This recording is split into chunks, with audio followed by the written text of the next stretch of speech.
In the star-splintered darkness beyond the Orion cradle, hope was a currency long since bankrupt. War had bled the galaxy dry, and peace was a fantasy spoken only by dying diplomats and children who didn't know any better. On the world of Venira 7, the once mighty Queen Seralith of the Arakan Empire sat upon her cold, crumbling throne. Her silver crown of living vines hung askew, the light of her bioluminescent skin dimmed with grief. Years ago, no decades by now, her only child, Princess Virelis, had been stolen during a siege. All searches, all emissaries, all bounties had returned nothing but ashes. Seralitha's court had moved on. They whispered that the queen must let go, that the girl was surely dead. But Seralith never gave up the fragment of stubborn hope lodged in her immortal heart. Meanwhile, far across the sector, a simple human named Jack Mercer hunted relics among the ruins of forgotten wars.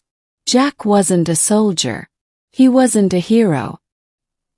He was an ex-freighter pilot who had been forced into scavenging when human shipping routes dried up. He survived by plucking valuables from dead worlds. Anything that could be sold, bartered, or otherwise kept him breathing one more month. It was on one such mission to a ghost world called Harrow's End that Jack's fate became entangled with the Queen's.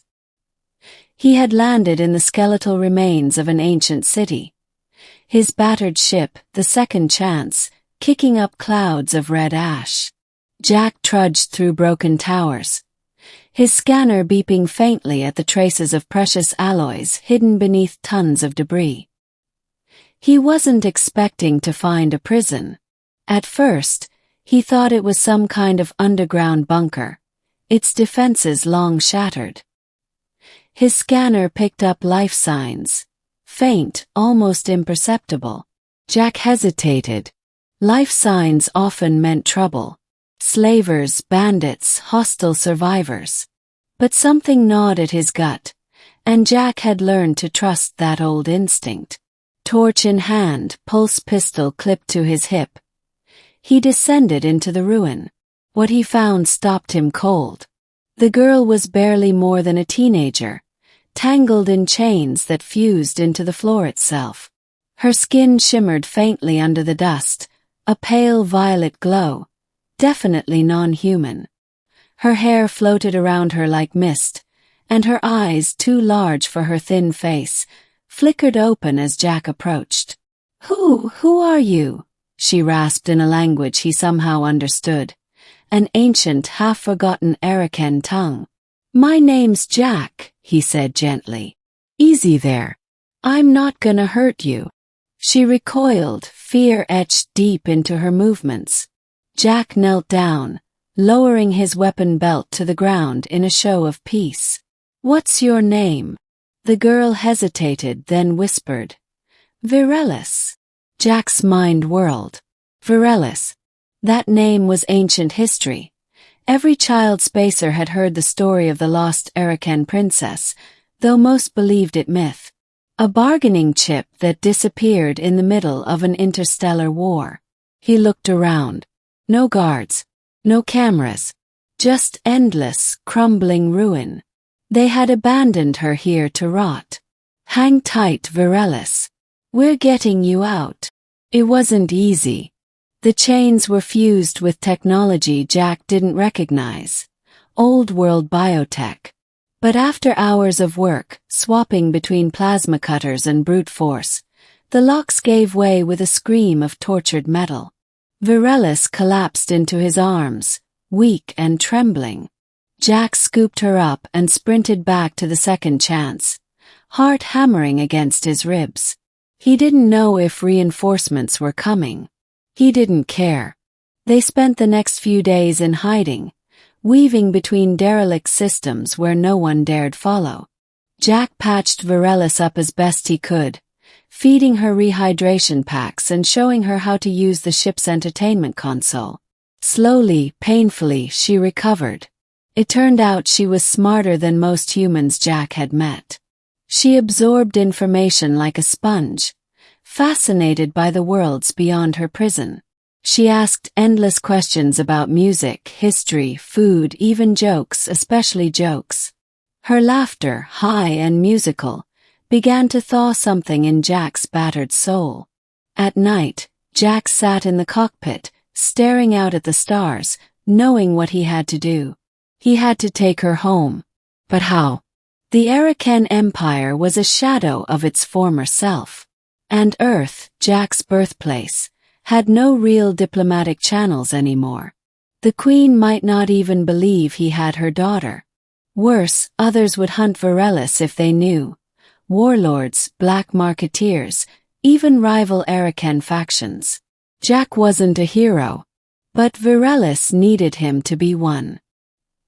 He plotted a course toward Venira 7, praying that somehow, someway, he'd survive long enough to see this through. It wasn't smooth sailing. By the time they crossed the neutral zone, mercenaries were already on their tail. Jack guessed someone must have placed a tracker on his ship back on Harrow's End. The bounty for the lost Arakan heir must be astronomical. The second chance wasn't built for combat. Jack weaved and dodged, venting coolant and feigning reactor failures to throw pursuers off his trail. He taught Varellis how to brace herself, how to strap in during wild maneuvers. She learned fast, too fast for someone her age. Finally, battered but breathing, they reached Venira 7's orbit. Arakan warships loomed above the planet like silver dragons, sleek and terrifying. "This is it, Vi," Jack said, voice tight. "You ready?" She nodded fiercely, slipping her hand into his. Jack opened a comms channel, praying to whatever gods might be listening. "This is Independent Freighter Second Chance. I have an important passenger seeking asylum. Priority 1. Static." Then a deep, chilling voice. "Identify yourself and prepare for boarding." Jack powered down the engines and leaned back. He squeezed Varellis's hand gently. "It's gonna be okay. I promise." A boarding party arrived minutes later. Tall, silver-armored Arakan soldiers, their weapons humming with energy. Varellis stood behind Jack, peeking out, her glow brightening with nervous hope. One of the soldiers barked something in a tongue Jack didn't understand, then stepped forward, only to freeze as his gaze locked onto Varellis. There was a moment of stunned silence. Then the soldier fell to one knee, weapon clattering to the floor. "By the mother stars," he whispered, voice trembling. "The heir, she lives." The Queen's palace was a cathedral of living crystal, pulsing gently with every heartbeat of Venira 7. Jack was escorted into the grand hall under heavy guard, Varellis clutching his arm tightly. Queen Serelith waited on her throne, her skin dulled and her crown wilted. As they approached, Varellis suddenly broke free and ran forward, tears streaking down her glowing cheeks. "Mother!" The Queen's entire body stiffened. Her eyes widened, drinking in the sight of her long-lost daughter. She stumbled down from her throne, heedless of dignity, heedless of decorum, and caught Varellis in her arms. Their sobs echoed through the cavernous hall. Jack stood there, awkward, throat tight. Minutes passed, maybe hours, before Serelith turned to him. She was regal even in her shock, and there was a terrible ancient power behind her eyes. "You," she said, voice cracking. "You found her. You saved my daughter." Jack shrugged, scratching the back of his neck. "Just got lucky, I guess." The Queen approached him slowly, then, shockingly, sank to one knee. The entire court gasped.